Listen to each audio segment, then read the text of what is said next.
Episode में हमने देखा था कि ब्लैकी सावचन से पूछता है कि क्या तुम्हें मेरी हेल्प चाहिए, जिस पर सावचन ब्लैकी से कहता है कि मेरे ख्याल से अब मुझे बेसिक से शुरू करना होगा। और अब सावचन माहोंग से कहता है कि अब तुम मेरे लात घुसे खाने के लिए तैयार हो जाओ, जिस पर माहोंग भी कहता है कि मैं तो कब से वेट कर रहा हूँ। और अब इतना सुनते ही सावचन सीधे अपने फिस्ट से माहोंग के ऊपर अटैक कर देता है और फिर बिना कोई मौका दिए सावचन अपने किक का भी यूज कर देता है। और अब सावचन बिना रुके एक के बाद एक अटैक करते जाता है और माहोंग को बहुत ही तबीयत से धोने लगता है। और अब इतना पीटने के बाद भी सावचन हंसते हुए कहता है कि मैं अभी सेटिस्फाइड नहीं हुआ हूँ। और ये कहने के बाद सावचन उसे फिर से धोना शुरू कर देता है और फिर सावचन अपने हेवनली डेजर्ट फिस्ट के सेकंड मूव का भी यूज करता है। और अब हेवनली डेजर्ट फिस्ट के सेकंड मूव के लगने की वजह से माहोंग बहुत ही ज्यादा घायल हो जाता है। और अब सावचन इस फाइट को खत्म करने की सोचते हुए हेवनली डेजर्ट फिस्ट के थर्ड मूव को भी एक्टिव कर लेता है। और अब काफी देर पीटने के बाद हम देखते हैं कि माहोंग भी अपने पावर्स को जनरेट करने लगता है, लेकिन इधर सावचन अपने थर्ड मूव के साथ पूरा तैयार खड़ा था। और अब इस अटैक को देखने के बाद माहोंग कहता है कि आखिरकार ये कौन सा अटैक है, जिस पर सावचन बिना कोई रिप्लाई दिए सीधे माहोंग के ऊपर जाके थर्ड मूव के साथ अटैक कर देता है। और अब हम देखते हैं कि हेवनली डेजर्ट फिस्ट के थर्ड अटैक के लगने के बावजूद भी माहोंग अभी तक मरा नहीं है। और अब ये देखने के बाद सावचन कहता है कि तुम तो सच में पावरफुल हो, क्योंकि तुम इकलौते पर्सन हो जिसने मेरे हेवनली डेजर्ट फिस्ट के तीनों अटैक को सह लिया है और इसके बावजूद भी तुम अभी तक जिंदा हो। और अब हम देखते हैं कि माहोंग फिर से हंसते हुए खड़ा हो जाता है और फिर वो सावचन से कहता है कि जैसा कि मैंने एक्सपेक्ट किया था कि तुम एक फिजिकल कल्टीवेटर हो और तुम्हारे इनकी और फिस्ट के सामने तो अपर इलम के लोग भी नहीं टिक पाएंगे। और फिर माहोंग कहता है कि लेकिन कितने अफसोस की बात है कि तुम इतने ज्यादा पावरफुल होने के बावजूद भी बस एक डिवाइन रिलम के कल्टीवेटर हो। और अब इतना कहते हैं माहोंग अपने फुल पोटेंशियल में आने लगता है और फिर हम देखते हैं कि माहोंग अपनी पावर से अपने आप को हील कर लेता है, यानी कि सावचन ने उसे अभी तक जितना धोया था वो सब कुछ वेस्ट हो गया। और अब माहोंग कहता है कि तुमने तो अपना पावर दिखा दिया, लेकिन अब मैं तुम्हें दिखाता हूँ कि असली पावर किसे कहते हैं। और अब इतना कहते हैं माहोंग अपनी पावर की मदद से जमीन के अंदर से बहुत सारे नुकीले चट्टानों को बाहर निकालने लगते हैं। और इसके साथ ही माहोंग एक अर्थ लेवल के 9th क्लास की स्किल का यूज करता है जिसका नाम बाउंडलेस धर्मा था। और अब इस अटैक को देखने के बाद सावचन कहता है कि आखिरकार ये कौन सा अटैक है। और अब हम देखते हैं कि वहाँ पर जितने भी नुकीले चट्टानें निकली थी उन सब से एक बहुत ही पावरफुल लेजर बीम निकलती है और वो तीनों लेजर बीम एक साथ सावचन को लग जाती है। और अब हम देखते हैं कि माहोंग फिर से एक 9th क्लास की स्किल का यूज करता है जिसका नाम अनमूवेबल बुद्धा था। और अब हम देखते हैं कि वो बुद्धा भी अपने एक पाल्म को सावचन की तरफ भेज देता है और अब वो पाल्म सावचन को लगते ही वहाँ पर एक बहुत ही बड़ा धमाका होता है। और अब हम देखते हैं कि इस अटैक की वजह से सावचन भी बहुत ही ज्यादा घायल हो जाता है। और अब माहोंग कहता है कि बस ये आखिरी स्किल और उसके बाद तुम्हारा खेल खत्म हो जाएगा। और इतना कहते ही माहोंग एक फर्स्ट क्लास स्काई लेवल की स्किल का यूज करता है जिसका नाम 10 इविल तथागत था। और अब एक स्काई लेवल की स्किल का यूज करने की वजह से हम देखते हैं कि सावचन के ऊपर एक बहुत ही बड़ा बुद्धा का पांव आके गिरता है, लेकिन उस अटैक से भी सावचन का कुछ भी नहीं होता है। और अब ये देखने के बाद माहोंग कहता है कि तुम अभी तक मरे नहीं। और फिर माहोंग बहुत ही आश्चर्य से पूछता है कि क्या एक फिजिकल कल्टीवेटर स्काई लेवल की भी स्किल को झेल सकता है। और फिर माहोंग बहुत ही खुश होते हुए कहता है कि बुद्धा कितने दयावान है, आखिर उन्होंने मेरे लिए एक पावरफुल बॉडी भेजी थी। और अब माहोंग हंसते हुए कहता है कि मेरे पास एक स्किल है जिसका नाम लोटस है और इस स्किल की मदद से मैं किसी को भी पोजेस कर सकता हूँ और अब ये तुम्हारी पावरफुल बॉडी मेरी होगी। और अब इतना कहते हैं माहोंग सावचन के ऊपर उस स्किल को यूज कर देता है। और अब हम देखते हैं कि उस स्किल की वजह से सावचन को कोई फर्क तो नहीं पड़ा था, लेकिन वो स्किल सावचन के ऊपर एक्टिव हो गई थी। और अब सावचन को बिल्कुल सही सलामत देखने के बाद माहोंग पूछता है कि आखिरकार तुम हो कौन, जिस पर सावचन भी हंसते हुए कहता है कि क्या हुआ, तुम मेरी बॉडी को अपने कंट्रोल में नहीं कर पाए। तब माहोंग पूछता है कि आखिरकार तुम्हारी थ्योरी इतनी पावरफुल कैसे है, क्योंकि मेरी इस लोटस वाली स्किल के सामने तो अपर इलम के लोग भी नहीं टिक पाते और वो लोग भी तुरंत मेरे कंट्रोल में आ जाते हैं। जिस पर सावचन कहता है कि मेरी थ्योरी की पावर तुम्हारी सोच से भी परे है। और अब हम देखते हैं कि वो लोटस वाली स्किल सावचन की थ्योरी को अपने कैद में करने की कोशिश कर रहा था। और अब सावचन भी मेडिटेट करना शुरू कर देता है और बस कुछ ही सेकंड मेडिटेट करने के बाद हम देखते हैं कि सावचन ने पूरी तरह से उस लोटस वाले स्किल को अपने ऊपर हावी होने से रोक दिया था। और अब ये देखने के बाद माहोंग कहता है कि तुम कोई भी हालत में आज जिंदा नहीं बच सकते। और इतना कहते हैं माहोंग एक 3rd क्लास स्काई लेवल की स्किल का यूज करता है जिसका नाम बुद्धा बिकम्स डीमन था। और अब वो अटैक जैसे ही सावचन को जाके लगता है हम देखते हैं कि सावचन अपने सेलेस्टियल पावर का यूज करते हुए उन सारे अटैक को एब्जॉर्ब कर लेता है। और अब ये देखने के बाद माहोंग कहता है कि क्या तुमने अभी अभी एक ब्रेक थ्रू किया, जिस पर सावचन माहोंग को थैंक यू कहता है। और फिर सावचन कहता है कि अगर आज तुम मुझे नहीं मिले होते तो फिर मैं इतनी जल्दी अपने एंशिएंट बॉडी टेम्परिंग मंत्र के 4th लेवल को अचीव नहीं कर पाता। और फिर सावचन कहता है कि चूंकि तुमने मेरी हेल्प की इसीलिए अब हेवनली डेजर्ट फिस्ट के 4th मूव को मैं तुम्हारे ऊपर ही ट्राई करूंगा। और अब ये सुनने के बाद माहोंग कहता है कि मैं समझ चुका हूँ कि तुम बहुत ही ज्यादा पावरफुल हो, लेकिन तुम्हें ये नहीं भूलना चाहिए कि इस दुनिया में हमेशा तुमसे कोई ना कोई बेस्ट होता ही है। और भले तुम एक्सट्रीमली टैलेंटेड क्यों ना हो, लेकिन तुम मेरी पावर्स के सामने कुछ भी नहीं हो। और अब ये कहने के बाद माहोंग अटैक करते हुए कहता है कि सावचन अभी तक मैंने तुम्हें अपना फुल पावर दिखाया कहाँ है। जिस पर सावचन कहता है कि मैं जानता था कि तुम्हारे जैसा पाखंडी तांत्रिक एकदम आखिर तक कुछ ना कुछ छिपा के जरूर रखेगा। और अब माहोंग अपनी पूरी पावर के साथ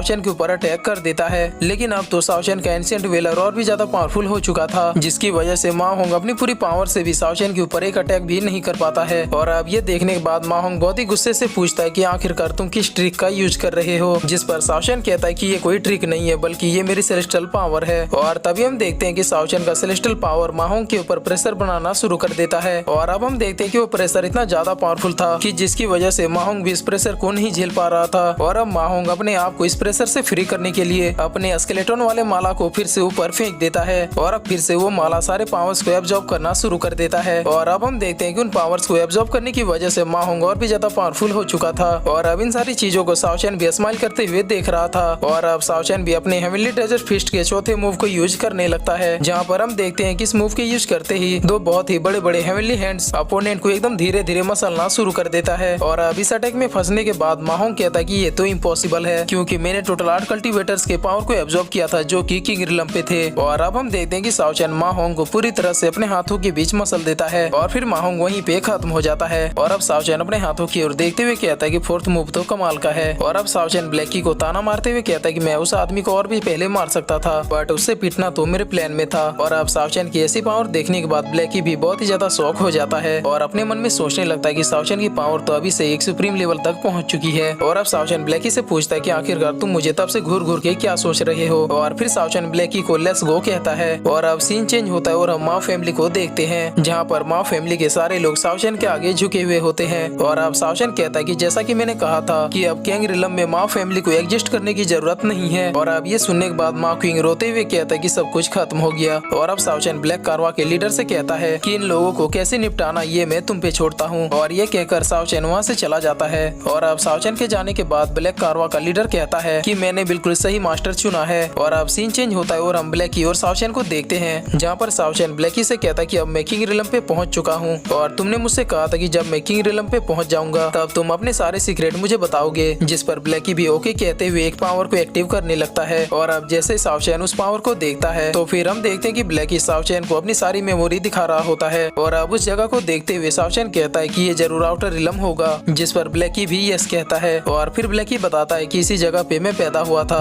और अब साओचेन वहाँ पे मौजूद बीस्टों की ओर देखते हुए कहता है कि यहाँ पे मौजूद हर एक बीस्ट इतना ज्यादा पावरफुल है कि ये लोग एक ही झटके में एक सुप्रीम लॉर्ड को भी खत्म कर सकते हैं। और अब ब्लैकी साओचेन से कहता है कि देखो वो मेरा क्लैन है। और फिर ब्लैकी कहता है कि देखो वो रही मेरी माँ, और तब के टाइम में मैं एक न्यू बॉर्न बेबी वुल्फ था और पूरे आउटर रिलम में हमारा क्लैन बहुत ही ज्यादा पावरफुल था, क्योंकि हम एक साथ मिलकर हर तरह के सेलेस्टियल बीस्ट को खत्म कर देते थे। लेकिन एक दिन आउटर रिलम के जाइंट ड्रैगन ने मेरी माँ को और उसके साथ ही पूरे क्लैन को खत्म कर दिया। लेकिन मैं अपनी माँ की वजह से बच गया और किसी तरह जिनू रिलम में चला आया। लेकिन अब मैं आउटर रिलम के बारे में जो तुम्हें बताने वाला हूँ वो तुम्हारी सोच के भी विपरीत हो सकता है। और अब ब्लैकी साओचेन को आउटर रिलम के बारे में बताने लगता है। और दूसरी तरफ हमें दिखाया जाता है कि लुएनफी आउटर रिलम के बीस्ट से लड़ रहा था। और फिर लुएनफी हंसते हुए कहता है कि मेरी जो अभी करंट लेवल है उसके आगे कोई भी सुप्रीम लॉर्ड नहीं टिक सकता, और इसके बावजूद भी मेरे पास अभी भी बहुत टाइम है। और अब लुएनफी ये सब कुछ सोच ही रहा होता है कि तभी वहाँ पर एक बहुत ही बड़ा जाइंट ड्रैगन आ जाता है, जिसे देखकर लुएनफी कहता है कि ये तो बहुत ही ज्यादा पावरफुल है और मैं इसे अभी डिफीट नहीं कर सकता। और इतना सोचते ही लुएनफी अपनी पावर की मदद से वहाँ से भाग जाता है। और फिर एक शांत जगह पे आने के बाद लुएनफी अपना पोर्टल खोलता है और फिर वहाँ से जाते हुए कहता है कि आज के लिए इतना काफी है। और अब वापिस हम साओचेन और ब्लैकी को देखते हैं, जहाँ पर ब्लैकी कहता है कि मैंने तुम्हें अपने बारे में सब कुछ बता दिया है। और फिर ब्लैकी कहता है कि मैं तुम्हें इन सब बातों को पहले इसलिए नहीं बता रहा था क्योंकि तब तुम बहुत ही ज्यादा कमजोर थे और इसीलिए मुझे डर था कि कहीं तुम आउटर रिलम के सीक्रेट को जानने के बाद वहाँ पर जाने की गलती ना कर बैठो। और अब ब्लैकी की बातों को सुनने के बाद साओचेन बहुत ही ज्यादा हंसने लगता है और फिर हंसते हुए कहता है कि ब्लैकी मैंने तो तुम्हें कुछ और ही समझ लिया था। और फिर साओचेन कहता है कि मेरे सामने अभी बहुत सी चैलेंजेस आना बाकी है और अब तो मुझे ऐसा लगने लगा है कि आउटर रिलम ही मेरे सारे चैलेंजेसों का शुरुआती स्टेप है। इसीलिए जब मैं सुप्रीम रिलम में वापस लौट जाऊंगा तब मैं बहुत ही अच्छे से देखूंगा कि आखिरकार आउटर रिलम दिखता कैसा है और आखिरकार आउटर रिलम के क्रिएचर कितने ज्यादा पावरफुल हैं। और अब साओचेन की बातें सुनने के बाद ब्लैकी कहता है कि ये तो सच में एक पागल है। और फिर ब्लैकी चौंकते हुए कहता है कि क्या तुमने अभी अभी सुप्रीम रिलम में लौटने की बात कही। और फिर इसी के साथ ये एपिसोड यहीं पे खत्म होता है।